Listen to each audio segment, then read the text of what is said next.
Dhaka bank business mirror অনুষ্ঠানে সবাইকে আমন্ত্রণ জানাচ্ছে মিস মাজজারিন খান। দর্শক, আজ আমরা আলোচনার বিষয় রেখেছি মার্কিন শুল্ক নীতি ও অর্থনীতিতে এর প্রভাব। এ বিষয়ে কথা বলার জন্য আমরা দুজন বিশেষ ব্যক্তিকে আমরা স্টুডিওতে পেয়েছি। শুরুতেই পরিচয় করে দিচ্ছি MS. Shakil Chowdhury, chairperson centre for NRB. আমরা আমাদের মাঝে পেয়েছি বিশিষ্ট অর্থনীতিবিদ ডক্টর মাহফুজ কবির, তিনি বিজের অর্থনীতিবিদ হিসেবে কাজ করছেন। আমরা চলে যাচ্ছি আমাদের আজকের অনুষ্ঠানে। আপনাদের দুজনকে স্বাগত আমাদের অনুষ্ঠানে আসার জন্য। আমরা দেখছি যে আসলে মার্কিন শুল্ক নীতির একটা শুল্ক নির্ধারিত হয়েছিল, এরপরে বাংলাদেশ থেকে নেগোসিয়েশন হয়েছে, অন্যান্য দেশও নেগোসিয়েশন করেছে, এখন এটাকে কমিয়ে আনা হয়েছে, 20% করা হয়েছে। তো একটু শেকিল চৌধুরী, আপনি তো একদিকে, আমি শেকিল চৌধুরীকে দিয়ে শুরু করছি যেহেতু উনি একজন ব্যবসায়ী, পাশাপাশি উনি আসলে এনআরবিদের নিয়েও কাজ করছেন। তো একটু আপনার কাছে জানতে চাই যে আপনি ঢাকা চেম্বারেরও পাস্ট প্রেসিডেন্ট ছিলেন, এই যে আসলে নতুন নীতিমালা হয়েছে শুল্কের বিষয়ে, এটি বাংলাদেশের রপ্তানিতে আসলে কতটুকু প্রভাব পড়েছে? আমেরিকার নতুন যে শুল্ক নীতি হয়েছে, এটি অনেকগুলো দেশের, প্রায় 90টির মতো দেশের সাথে নতুন করে চুক্তি তারা করেছেন আলাপ আলোচনার মাধ্যমে। এটা বাইলেটারাল এগ্রিমেন্টে গেছে। আমরা ভীত ছিলাম এই কারণে যে অন্য আমাদের যে কম্পিটিটর দেশগুলো আছে তাদের থেকে যদি আমাদের স্ল্যাবটা বড় হয়ে যায় তাহলে আমরা কিভাবে টিকে থাকবো, তখন আমাদের জন্য কষ্ট হতো বাজারটা ধরে রাখতে। এখন যে পরিস্থিতিতে আছে আমাদের কম্পিটিটর দেশগুলোর সাথে আমরা কিন্তু একপারে আছি, 19 এবং 20, কারো 19-এ আছে, আর আমাদের সাথে যারা কম্পিটিশন করছে তারা 19-এ আছেন, দুটো পাকিস্তান আছে আর আরও কাম্বোডিয়া আছে আমাদের, আর আরও বাকি যারা তারা 20-এ আছেন। আর একেবারেই আমাদের নিকট প্রতিবেশী যিনি ভারত, এই একেবারে শেষ মুহূর্তের হিসেবে ওরা 50%-এর শুল্কতে গেছেন, যদিও আমেরিকার প্রেসিডেন্ট এটা তাদের জন্য নির্ধারণ করেছেন। এটা আলোচনা না করলেও অন্তত অন্য যারা আছেন আলোচনায় তাদের সাথে আমাদের প্রথমে যে ঝুঁকিটা ছিল, আমাদের নেগোসিয়েশন, আমাদের স্কিল, আমাদের বার্গেন করবার যে একটা সক্ষমতা আমরা মনে হয় প্রমাণ করতে সমর্থ হয়েছি। এর ফলে আমি মনে করি আমাদের বাণিজ্যটা বিপদে পড়বে না, বরং কিছুটা সম্ভাবনা তৈরি হতে পারে। কারণ আমার এখানে যে ওয়ার্কফোর্স আছে, এদের যে স্কিল আছে, এবং দীর্ঘদিন যাবৎ এই খাতে, বিশেষ করে পোশাক খাতে আমরা আমাদের যে সক্ষমতা তৈরি করেছি, এবং আমাদের প্রাইভেট সেক্টর, মূলত প্রাইভেট সেক্টর এগুলো করছে, আমাদের প্রাইভেট সেক্টর, আমাদের ব্যবসায়ীরা অত্যন্ত সুন্দরভাবে এটি পরিচালনা করছেন। এবারই বোধহয় সবচেয়ে বড় সহযোগিতা রাষ্ট্রীয়ভাবে বা সরকারের অংশ থেকে পাওয়া গেল এবং আশ্বাসগুলো পাওয়া যাচ্ছে। আমি আশা করি এই আশ্বাসগুলো যদি অব্যাহত থাকে, এই চ্যালেঞ্জ কিন্তু আমাদের জন্য একটা সম্ভাবনা নিয়ে আসবে। যদিও বাজারে প্রাইস বাড়বে, আমাদের আরও ইনভেস্টমেন্টের জায়গাটা আমাদের জন্য একটা ঝুঁকি থাকবে, কিন্তু এটা সরকারি সহযোগিতা যদি থাকে, রাষ্ট্রীয় সহযোগিতা থাকে, আমরা মোকাবেলা করে আরও এগিয়ে যেতে পারবো। কিন্তু আমাদের তো আগে একটা শুল্ক ছিল 15%-এর মতো, এখন আবার যোগ হলো 20%, তার মানে আমাদের কত হয়ে যাচ্ছে? 35%-এর মতো, 36.5 এরকম একটা জিনিস, 36.5-এর মতো। তো সেই ক্ষেত্রে আপনি যেহেতু স্ট্যাটিস্টিক্স নিয়ে কাজ করেন, আপনার ডেটা কি বলে যে এতে আমাদের আসলে রপ্তানির উপরে কতটুকু প্রভাব পড়বে, বা আমরা যে সক্ষমতার মধ্য দিয়ে ছিলাম বা যেভাবে আসলে নেগোশিয়েট করছিলাম, সেখানে তো আবারও সুযোগ রয়ে যায় আমাদের আরও কমানোর জন্য, সেটি আমরা কমাতে পারবো কিনা আগামীতে? আসলে এখানে বেশ কিছু জটিল হিসাব নিকাশ আছে। মার্কিন যুক্তরাষ্ট্রের যে, যদি আমরা ট্রেড কমিশনের ডেটাগুলো দেখি তাহলে দেখবো যে এক এক পণ্যের উপরে, মানে যদি আমরা আরএমজির কথাই ধরি, এক এক পণ্যের উপরে এক এক রকমের শুল্ক, সেই শুল্কগুলোর সঙ্গে এটা যোগ হবে। কিন্তু মানে প্রথমে যেগুলোতে আসলে কোনো শুল্ক ছিল না, যেমন 0%, 5%, 8%, তো সেগুলোর মধ্যে মাঝখানে যে একটা বেস ট্যারিফ যোগ হলো কিন্তু 10%, সেটার কারণে আমাদের আসলে গড় শুল্ক হয়ে গেছিলো 21%, যে 15.5 থেকে। তো এখন যেটা হবে সেটা হলো যে ওই প্রত্যেকটা পণ্য যেগুলোতে শুল্ক কম ছিল সেগুলোর সঙ্গে এই 20% করে যোগ হবে। তো এইভাবে করে করে দেখা যাবে যে প্রায় 35%, 36%, 35% এরকম মতো থাকবে আর কি। এটা করলে যেটা হবে, মাঝখানে যখন 10% বেস ট্যারিফ ছিল, এই যখন প্রথমে ঘোষণা হলো তারপরে কিন্তু এটা অটোমেটিক্যালি এটা হয়ে গেছিলো, তখনও আমাদের রপ্তানি বেড়েছিল। তার কারণ অন্যান্য প্রতিযোগীদের তুলনায় আমাদের পণ্যের দাম কম, এবং এটার কারণেই কিন্তু দেখা যেত যে আমরা কিন্তু, এবং সময় মতো আমরা ডেলিভারি দিই, তো এটার কারণে আমরা খুবই কম্পিটিটিভ একটা অবস্থানে আছি। এখন যে শুল্কটা এটা হচ্ছে, তো এটার কারণে দেখা যাবে কি যে আমাদের পণ্যের যে চাহিদা সেটা কিন্তু কিছুটা পারবে। তার কারণ অন্যান্য যে সমস্ত দেশ রয়েছে, এর মধ্যে ভিয়েতনাম হচ্ছে আমাদের একটা বড় প্রতিযোগী, কিন্তু তারা কিন্তু হাই রেঞ্জের প্রোডাক্ট তৈরি করে, চায়না হাই রেঞ্জের প্রোডাক্ট তৈরি করে, কিন্তু শ্রীলঙ্কা, পাকিস্তান, ভারত এবং বাংলাদেশ মোটামুটি একই রেঞ্জের প্রোডাক্ট তৈরি করে। এর মধ্যে ভারত একটু সমস্যা পড়ে গেছে, তার কারণ তাদের জন্য 50% এবং তার সঙ্গে আলাদা যে আগের ট্যারিফ সেটাও আছে। তো যার ফলে তাদের ট্যারিফ অনেক বেশি এবং তাদের পণ্যের দাম আসলে অনেক বেড়ে যাবে। তো সেক্ষেত্রে আমাদের যে মানে প্রধান রপ্তানি যে সাবজেক্ট সেটি হচ্ছে গিয়ে পোশাক শিল্প, তৈরি পোশাক শিল্প। এবং আমরা যদি দেখি আমাদের প্রধানতম আসলে পার্শ্ববর্তী দেশ ভারত, তারাও কিন্তু আমাদের একটা প্রতিদ্বন্দ্বীর মতোই তারা তাদের গার্মেন্টস শিল্পের সাথে রয়েছে। তো সেদিক থেকে অনেকেই বলছেন গার্মেন্টস শিল্পে যারা আছেন যে এই প্রতিযোগিতার বাজারে ভারত এবং চীনের অনেক অর্ডারই তারা বাংলাদেশ পেয়ে যেতে পারেন, যে কারণে ভারতের আসলে শুল্ক অনেক বেশি পরিমাণে বেড়ে গেছে এবং সেই স্ল্যাবটা বাংলাদেশের অনেক কম পরিমাণের দিক থেকে। তো সেটি যদি হয় তাহলে তো অর্ডারের পরিমাণ সামনে আরও বাড়তে পারে। তো বাড়লে কি আসলে মানে আমাদের ইগুলো রেডি আছে কিনা? আমার মনে হয় যে এটা বাংলাদেশের জন্য অত্যন্ত ইতিবাচক হবে। তার কারণ এই অর্ডারের কথাই আমরা চিন্তা করছিলাম, মাঝখানে যে চায়না +1 হলো তখন কিন্তু আমরা সেই সুযোগটা নিতে পারিনি। এই নেতিবাচক জিনিসটা ইতিবাচকে আমরা দেখছি যে এখানে যেটা হবে সেটা হলো যে অর্ডারগুলো বাংলাদেশে আসবে সেগুলো কিন্তু ভিয়েতনাম নেবে না, বা শ্রীলঙ্কারও নেওয়ার মতো অবস্থা নেই, পাকিস্তানেরও নেই। সুতরাং বাংলাদেশের কিন্তু এখন এক্সেস ক্যাপাসিটি আছে। এই মুহূর্তে বাংলাদেশের যেরকম আরএমজি ইন্ডাস্ট্রি, তাদের যে মেশিনগুলো সেগুলোর 50 থেকে বড় জোর 60% ইউজ করা হয়, তাহলে বাকি যে 40% বসে আছে এইটাকে ইউটিলাইজ করতে হবে। তো সুতরাং এই যে এখন যে সুযোগটা আসছে এটা বাংলাদেশের জন্য মহা সুযোগ। যদিও মনে করা হচ্ছে যে হয়তো এক নেগোসিয়েশন হয়ে ইন্ডিয়ার সাথে একটা প্যাচ আপ হয়ে যেতে পারে, কিন্তু যতদিন না হয় ততদিন পর্যন্ত আমাদের নিতে সমস্যা কি। আর একবার অর্ডার যদি চলে আসে তখন কিন্তু আমরা সুন্দরভাবে সবসময় ভালোভাবে ডেলিভারি দিতে পারি, টাইমলি দিতে পারি এবং খরচটা কম। তো এই সুবিধাটা পাবো আমরা। অনেক গার্মেন্টস মালিকরা বলছিলেন যে শ্রমিকরা বিপদে পড়ে যাবে যদি শুল্ক বেড়ে যায়, কিন্তু এখন যে সিচুয়েশনের মধ্যে দিয়ে পার্শ্ববর্তী দেশগুলোর সাথে কম্পেয়ার করলে আমরা যদি সিচুয়েশন দেখি, এই ক্ষেত্রে তো আমাদের তাহলে অর্ডার বেড়ে গেলে শ্রমিক আরো প্রয়োজন পড়বে। অবশ্যই আমাদের কর্মসংস্থান বাড়বে, স্কিল লোক লাগবে। তাহলে না আমাদের কর্মসংস্থান বেড়ে যাবে এবং আমাদের যারা নারীরা তারা তো ইতিমধ্যেই স্কিল অলরেডি, হ্যাঁ, আর এখানে গেলে কাজের মধ্যে ঢুকলে তারা কিন্তু কাজ করতে করতে লার্নিং বাই ডুইং, এবং এইভাবে আমরা কিন্তু অনেক সাফল্য লাভ করেছি। সুতরাং এখন আমাদের ধরে নিতে হবে যে কর্মসংস্থান বাড়বে, বিনিয়োগ বাড়বে এবং এই সুযোগটা আমাদের লুফে নিতে হবে।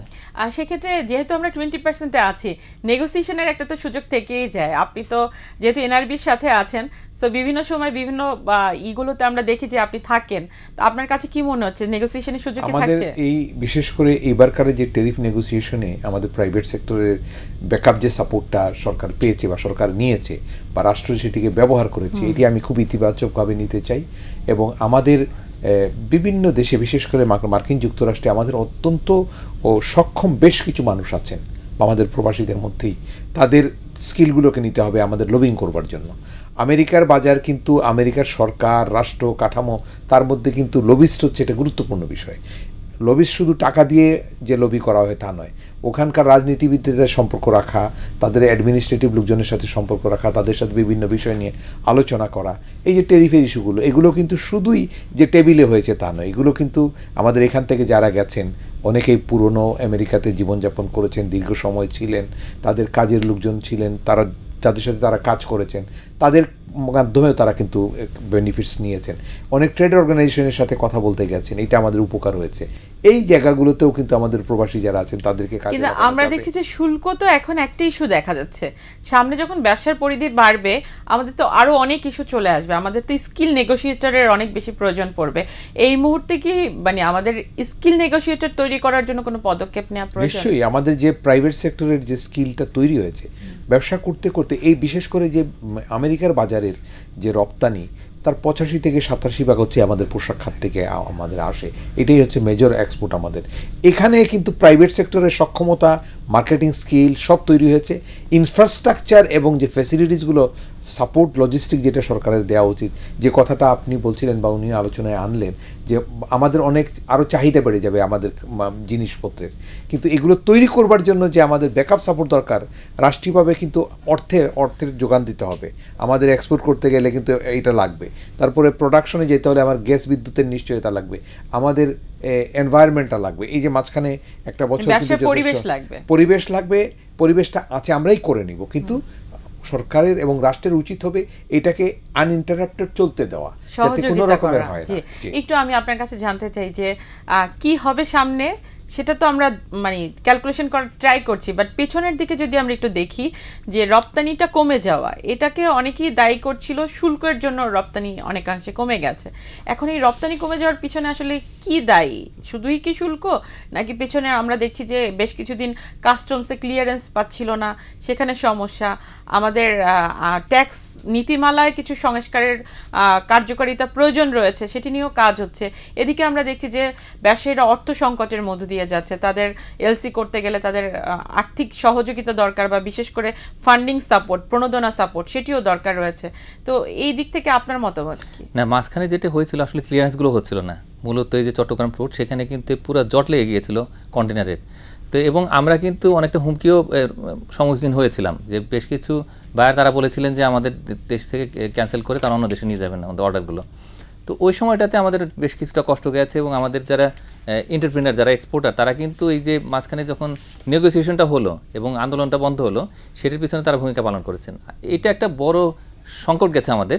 কিন্তু এটি ছাড়াও এই কিছু ব্যাক টু ব্যাক এলসিতে সমস্যার মুখোমুখি হয়েছেন কিছু এক্সপোর্টার, সেটাও আমাদের একটা সমস্যা। তো সব মিলিয়ে এখন যেহেতু ডলারের সরবরাহ ভালো, এবং এই মুহূর্তে কিন্তু এলসির ক্ষেত্রে তেমন কোনো সমস্যা নেই। তো এই অবস্থায় আমি মনে করি যে এখন একটা ভালো পরিবেশ তৈরি হয়েছে, এবং যেহেতু একটা সুযোগ এসছে বাংলাদেশের সামনে, আমি মনে করি যে মহা সুযোগ। এটাকে কাজে লাগানোর জন্য আসলে এখন ব্যাংকের দিক থেকে বা এনবিআর এর দিক থেকে যদি সহযোগিতাটা ভালো আসে, তাহলে সেক্ষেত্রে আমরা অবশ্যই এই সুবিধাটা ব্যবহার করতে পারবো।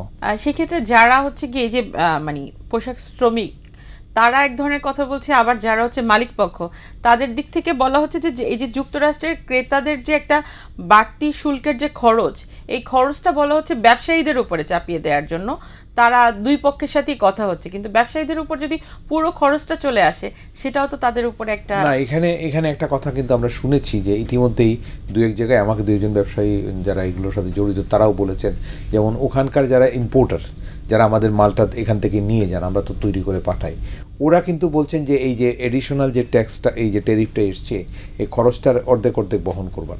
আমি বলবো যে এই জায়গাগুলোতে আমাদের আরও নেগোসিয়েশনের সুযোগ রয়েছে, এবং এখানে আমাদের সহযোগিতা লাগবে। আমাদের মিশনগুলো যেগুলো আছে, এমবেসিগুলো আছে, সরকারি প্রতিষ্ঠান, সরকারের যে ওয়েপন্সগুলো আছে, এগুলোকে একটু ইউটিলাইজ করতে হবে, যাতে করে আমরা ইন্টারন্যাশনাল বায়ার গ্রুপ যেটা আছে, কমিউনিটিতে আছে, তাদের সাথে কিন্তু বার্গেনটা আমরা করতে পারি। এখন যদি প্রাইস কাট করতে গিয়ে আমাকে যদি তার সাথে আবার করতে হয়, আমি জিনিস বেশি দিলাম কিন্তু আমার প্রফিটেবিলিটি যদি না থাকে, তাহলে কিন্তু আমার জন্য অসুবিধা। এই স্কিল কিন্তু আমাদের প্রাইভেট সেক্টরে যে স্কিল আছে, সরকারকে বলবো অব্যাহতভাবে যেন পাশে থাকেন এই ব্যক্তি খাতে। অনেক কিছু জানার আছে। আমরা একটু বিরতিতে যাই, বিরতির পর আবারও ফিরছি। দর্শক, আমরা একটা বিরতিতে যাচ্ছি, বিরতির পর আবারও ফিরছি ঢাকা ব্যাংক বিজনেস মিরর অনুষ্ঠানে। বিরতির পর আবারও আমন্ত্রণ জানাচ্ছি ঢাকা ব্যাংক বিজনেস মিরর অনুষ্ঠানে। আমরা তো আসলে সামগ্রিক সময়ে দেখছি যে অর্থনৈতিক খাতেরও অনেক সংস্কার হচ্ছে। তো চ্যালেঞ্জ মোকাবেলার জন্য এই যে বাণিজ্যিকভাবে আসলে কূটনৈতিক যে সম্পর্ক, এই সম্পর্ককে আরও জোরদার করার জন্য আমরা কি করতে পারি? এখানে দুটো বিষয় আছে। একটা হলো যে ইকোনমিক ডিপ্লোমেসি, যেটা নিয়ে আমরা কাজ করছি, কিন্তু এই মুহূর্তে আমাদের যেটা করতে হবে সেটা হলো যে প্রোডাক্ট ডাইভার্সিফিকেশন এবং মার্কেট ডাইভার্সিফিকেশন। বিশেষ করে আমি বলবো যে মার্কেট ডাইভার্সিফিকেশন এখন আমাদের এই যে ফরেন যে মিশনগুলো আছে, বিশেষ করে কমার্শিয়াল উইং যেগুলো আছে, সেগুলোর আর একটু বেশি অ্যাগ্রেসিভ হতে হবে এবং নতুন নতুন বাজার খুঁজে বের করতে হবে। ল্যাটিন আমেরিকার মার্কেট কিন্তু মোটামুটিভাবে আমরা দেখতে পাচ্ছি যে চাইনিজরা বা অন্যরা গিয়ে এটা দখল করছে, কিন্তু আমাদের বড় সুযোগ আছে। সেখানে 4টা অর্থনীতি আছে, খুবই ভালো একটা অবস্থাতে আছে, যেমন ব্রাজিল, আর্জেন্টিনা, পেরু, চিলি। এরা কিন্তু অনেক উপরে উঠে গেছে। তো ওইখানকার মার্কেট আমাদের ধরতে হবে তৈরি পোশাকের।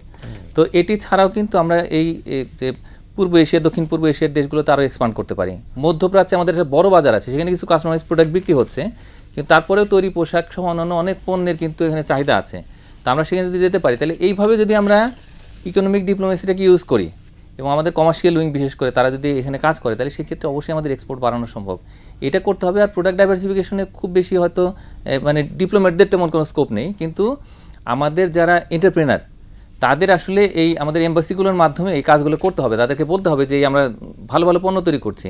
তো সেভাবে আসলে বাজারটাকে বাড়ানো যায়। কিন্তু রপ্তানি যদি বাড়াতে চায়, তাহলে তো আসলে আর্থিক সাপোর্ট দরকার। তো এই বৈদেশিক মুদ্রার যে সংকট, এই সংকট মোকাবেলার জন্য আসলে কি করবে? আর আপনি তো যেহেতু সেন্টার ফর এনআরবিতে আছেন, অর্থ যেহেতু দেশের বাইরে চলে গেছে, তো অর্থগুলো কোন চ্যানেলে কিভাবে ফিরিয়ে আনা যায়? আপনাদের তো একটা ডাটাবেজও আছে এনআরবিদের, সেই ডাটাবেজও কোথায়, কোন মাধ্যমে, কিভাবে ফান্ডগুলো কোথায় আছে সেটারও তো একটা নিশ্চয়ই আপনাদের কাছেই আছে। এটার উপরে কিছুদিন আগে বাংলাদেশ ব্যাংকের গভর্নর ছিলেন, আমরা নিউ ইয়র্কে একটা প্রোগ্রামও করেছি ওনাকে নিয়ে। আমরা চাই এবং সকল বাংলাদেশি যারা বাংলাদেশকে ওন করেন, টোটাল বাংলাদেশটাকে যারা ওন করেন, প্রবাসীরা তার থেকে অনেক বড় অংশে আছেন। রাজনৈতিক দলে ভাগাভাগির চেয়ে তারা দেশটাকে ওন করেন।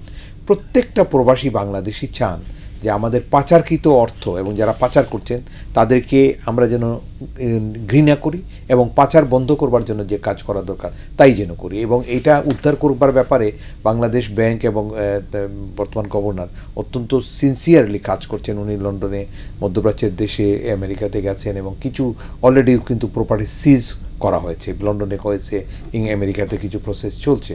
তো এগুলো যদি করা যায় অ্যাটলিস্ট আর পরবর্তী রকমের পাচারটা কিছুটা আমরা বন্ধ করতে পারবো এবং যেগুলো হয়েছে তারও অনেকটা অংশ হয়তো আদায় করা সম্ভব হবে, পূর্ণাঙ্গ করা যাবে না, কারণ অনেক রকমের জটিলতা আছে। আন্তর্জাতিক ট্রানজ্যাকশন হয়েছে, তো কোনো টাকা আমার যে এটা প্রমাণ করতেও আমার জন্য অসুবিধা হবে, কারণ কোন দিক থেকে সব টাকা হয়তো বাংলাদেশ থেকে যায় নাই, দুবাই থেকে গিয়েছে। কিছু চোর ছেচোরা আছেন তো, আর কিছু লোকজন কিন্তু ব্যবসায়ী সেজে এই দেশের টাকা চুরি করেছেন। আমি একজন ব্যবসায়ী হিসাবেও বলবো যে ব্যবসায়ীর মধ্যেও যদি চোর থাকে তাকে ধরতে হবে, পাচারকারী থাকে তাকে ধরতে হবে, তাকে বিচারের আওতায় আনতে হবে। অনেকে কিন্তু এগুলো করেছেন, এগুলো মোটামুটি অনেকেই জানেন, রাষ্ট্রও জানে। আমি মনে করি এটা বন্ধ করা উচিত। ব্যবসার মতো করতে হবে, ব্যবসায়ীকে ব্যবসায়ী থাকতে হবে, ব্যবসার নেতৃত্ব নিয়ে টাকা পাচারের সুযোগ নিতে হবে, এটা যেন না হয়। অতীতে কিন্তু এগুলো হয়েছে, আমরা অনেকেই জানি। বড় বড় গাড়ি করেছেন বিদেশে, এগুলো তো বাংলাদেশের টাকা। আর সেক্ষেত্রে তো সামনে নির্বাচনের কথা শোনা যাচ্ছে, তো এরই মধ্যে অর্থ উপদেষ্টাও বলছেন যে আমরা খানিকটা ঝুঁকি থেকে স্থিতিশীলতার দিকে যাচ্ছি। আপনার কাছে আমরা জানতে চাই যে শুল্ক বাড়লেও রপ্তানি খাতের ঝুঁকি তো কমে নাই, তো ঝুঁকি মোকাবেলায় আমরা কি করতে পারি? ঝুঁকি তো থাকবেই, মানে আন্তর্জাতিক বাজারটা এমন যে এখানে নানা রকমের ঝুঁকি তৈরি হবে, আগের ঝুঁকিগুলো আছে, কিন্তু এর মধ্যে দিয়ে কাজ করতে হবে। একটা বিষয় মনে রাখতে হবে যে এই ব্যবসায়ীরা কিন্তু ঝুঁকির মধ্যেই কাজ করেন এবং সেখান থেকে তারা মুনাফা করেন। ঝড়ের মধ্যেও কিন্তু আম কুড়ানো যায়। তো সুতরাং এই মানসিকতা নিয়ে আমাদের এগোতে হবে। আর পার্শ্ববর্তী দেশগুলো কিন্তু আমাদের মতোই একটা মোটামুটিভাবে একটা ট্যারিফ লেভেলে আছে, কিন্তু ভারতের যে অবস্থা সেটার কারণে কিন্তু আমাদের বেশ কিছুটা মনস্তাত্ত্বিক একটা সুযোগ তৈরি হয়েছে, সেটা কাজে লাগাতে হবে। আর চীনের ক্ষেত্রে যেটা হয়েছে যে চীন এবং ভিয়েতনাম কিন্তু হাই রেঞ্জের প্রোডাক্ট তৈরি করে এবং এক্সপোর্ট করে, তো আমাদের কিন্তু ওই লেভেলে আস্তে আস্তে যেতে হবে। তো সুতরাং আমাদের প্রতিযোগিতার মানসিকতা সেভাবে তৈরি করতে হবে যে আমরা আর ভারত, পাকিস্তান, শ্রীলঙ্কার সঙ্গে প্রতিযোগিতা করব না, আমরা করব হলো ভিয়েতনাম এবং চায়নার সঙ্গে। সেইভাবে করে যদি আমরা আমাদের পুরো এই মেশিন, তারপরে হচ্ছে যে আমাদের প্রোডাকশন স্ট্রাকচার তৈরি করি এবং বাইরের সাথে সেভাবে যদি নেগোশিয়েট করি, তাহলে সেক্ষেত্রে অবশ্যই আমরা ভালো করতে পারবো এই ঝুঁকির মধ্যেও। তার মধ্যে তো আবার দেখছি যে মানে এই যে 7 তারিখে তো অলরেডি হয়ে গেছে এবং সেটি শুল্ক তো অ্যাপ্রুভাল হয়ে গেছে এবং কার্যকর হয়ে গেছে। তো এই কার্যকর পদ্ধতি সামনের দিকে অগ্রসরের সময়ে আসলে কি কি চ্যালেঞ্জ আসতে পারে আগামীতে? আমরা একটা জিনিস হচ্ছে কি, আমেরিকার মূল জায়গাটা ছিল যে ট্রেড ডেফিসিট। আমরা কিন্তু ইতিমধ্যে অন্যান্য প্রোডাক্ট ইম্পোর্টের মধ্য দিয়ে, যেমন গম, তারপরে বিমান ক্রয়, এই জাতীয় জিনিসগুলো দিয়ে, তুলা, তারপরে স্ক্র্যাপ, এই অনেকগুলো দিয়ে আমরা কিন্তু কম্পেনসেট করবার চেষ্টা করছি। এবং আমাদের ব্যবসায়ীদের মধ্যে কয়েকজন ইতিমধ্যে গেছেন, তারা কিন্তু অনেকগুলো এমওইউ সাইন করেছেন। তারা বলছেন যে ট্রেড ডেফিসিটটা আমরা কমিয়ে আনা সম্ভব। আমরা ইতিমধ্যেই যে কাজগুলো করেছি, আমরা যে প্রোডাক্টগুলো কিনি, আমাদের যেগুলো প্রয়োজন আছে সেই প্রোডাক্টটাই আমরা যদি বার্গেন করে আমেরিকা থেকে যদি কিনি, ট্রেড ডেফিসিট এখানে হলে আর ওই যে র মেটেরিয়ালসটা ওই দেশ থেকে আসলে কিছু ট্যাক্সে আমরা আর অন্যান্য বেনিফিটও পাবো। সুতরাং এই জিনিসটা আমাদের হবে। মোর ওভার আমাদের মার্কেটটা কিন্তু অনেক বেশি স্টেবল হবে। আমেরিকাতে ইতিমধ্যেই আমি যে ধরেন গত সপ্তাহে এসছি, যে দোকানটাতে যান যে জিনিসটা কিনতে, বিশেষ করে কাপড়ের দোকানে গেলেই সবচেয়ে সুন্দর বা চৌকস বা যেটা কিনতে চাই, বা ধরেন আপনি মিডিল ক্লাস কিনবেন, হায়ার মিডিল ক্লাসের লোকজন যেগুলো ব্যবহার করে, ওখানে জিনিসটা পছন্দ হলো, ট্যাগ দেখতে গেলেই দেখি মেড ইন বাংলাদেশ, নিজের কাছে ভালো লাগে।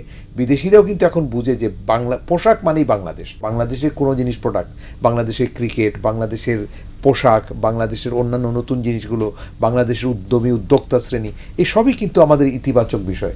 এগুলোকে প্রপার নার্সিং, এই নার্সিংটা যত বেশি আমরা করতে পারবো, আমার মনে হয় আমরা আরও এগিয়ে যেতে পারবো। জি, সেক্ষেত্রে কাঁচামালের খরচ কমানোর জন্য কোনো থাকবে, প্রস্তাবনা থাকবে ডিরেক্ট যে আমরা কাঁচামালগুলো নিয়ে আসি, বা সেক্ষেত্রে কোনো প্রণোদনা বা ইনসেন্টিভের কোনো বিষয় থাকা? না, ইনসেন্টিভ যেগুলো আছে সেগুলো কন্টিনিউ আসলে আমরা করতে পারবো না, কারণ এলডিসি গ্র্যাজুয়েশন যেহেতু হচ্ছে, হয়তো 2026 নভেম্বরের পর থেকে এই জায়গাতে আমাদের খুব বেশি আশা করা ঠিক হবে না।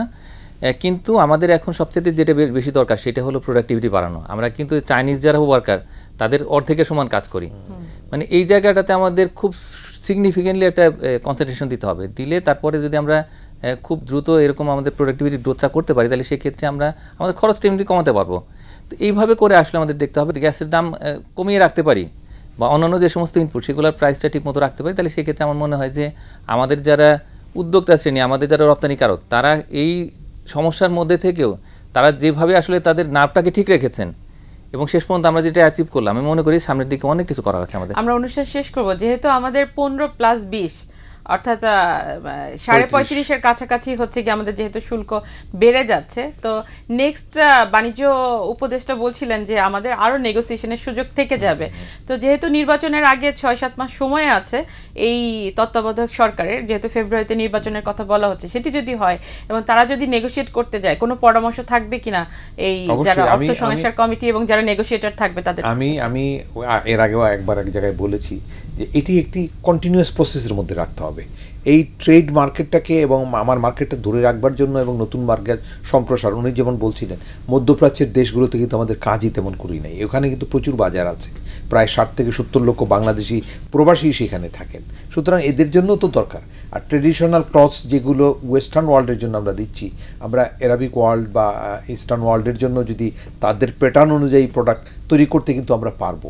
মার্কেটটাকে এনশিওর করা, এই জায়গাগুলোতে যদি আমরা কাজ করতে পারি, আমি মনে করি আমরা সবাই মিলে যদি একমত থাকি এবং সামনে যে সময়টা আছে এই স্কিল এবং নেগোসিয়েশন, এইটা কিন্তু একটা কন্টিনিউয়াস প্রসেস। এই যে 20 থেকে কিন্তু আমার ধারণা খুব সহসাই কিন্তু আমরা 15-তে চলে আসতে পারি, সেটা একটা সম্ভাবনা আছে। যেহেতু সম্পর্কের মাধ্যমে অনেক কিছু সম্ভব, সো আন্তর্জাতিক সম্পর্ক যদি আমাদের আরো জোরদার হয় তাহলে অনেক কিছু কিন্তু সহজ করে দেয়া যায়। তো সেটি আসলে এখন আমাদের দরকার পড়বে যে কিভাবে আরো বেশি সম্পর্ক বাড়ানো যায়, সেটার জন্য কোনো পরামর্শ থাকবে না? সেই ক্ষেত্রে আমি মনে করি যে আর একটু দ্রুত, মানে আরেকটা যদি আমরা নেগোসিয়েশনে বসতে পারি, ইউএসটিআর এর সঙ্গে তো আমরা বসি রেগুলারলি, তাদের সঙ্গে কথা বলতে হবে। পাশাপাশি কি আমাদের একটা টিম করা দরকার যাদের আসলে আন্তর্জাতিক সম্পর্কে আরো বেশি ভালো দক্ষ টিম যদি যারা এক্সপার্ট আছেন তাদের নিয়ে বিজনেসম্যান যারা, এই যে 26 জন, তারা কিন্তু খুবই একটা গুরুত্বপূর্ণ ভূমিকা পালন করেছেন নেগোসিয়েশনে। তো তাদের অভিজ্ঞতা নিতে হবে, তাদেরকে টিমের মধ্যে নিতে হবে।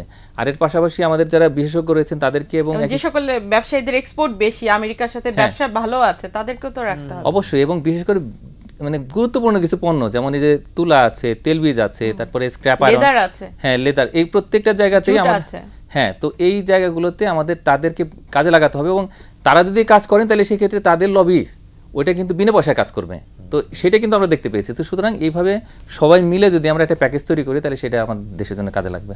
আমরা আশা করছি গ্লোবাল মার্কেটে আমাদের প্রেজেন্ট আরো বেশি বাড়বে। আর বাংলাদেশ যেহেতু একটু ম্যানুফ্যাকচারিং হাবের কথা বলা হচ্ছে, আমার মনে হয় দুই দেশের সম্পর্ক যদি আরো জোরদার হয় তাহলে যেহেতু আমাদের এনাফ ম্যান পাওয়ার আছে এবং স্কিল করা হচ্ছে, সেটি আমাদের নেগোসিয়েশনের ক্ষেত্রে আরো বেশি সহযোগিতা করবে। এখন সময় হচ্ছে নেগোসিয়েশনের, দক্ষ স্কিল যারা আছেন তাদেরকে কাজে লাগানো দরকার। আপনাদের দুজনকে অসংখ্য ধন্যবাদ আমাদেরকে সময় দেওয়ার জন্য। ধন্যবাদ দর্শক, এই ছিল আজকের মতো ঢাকা ব্যাংক বিজনেস মিরর অনুষ্ঠান।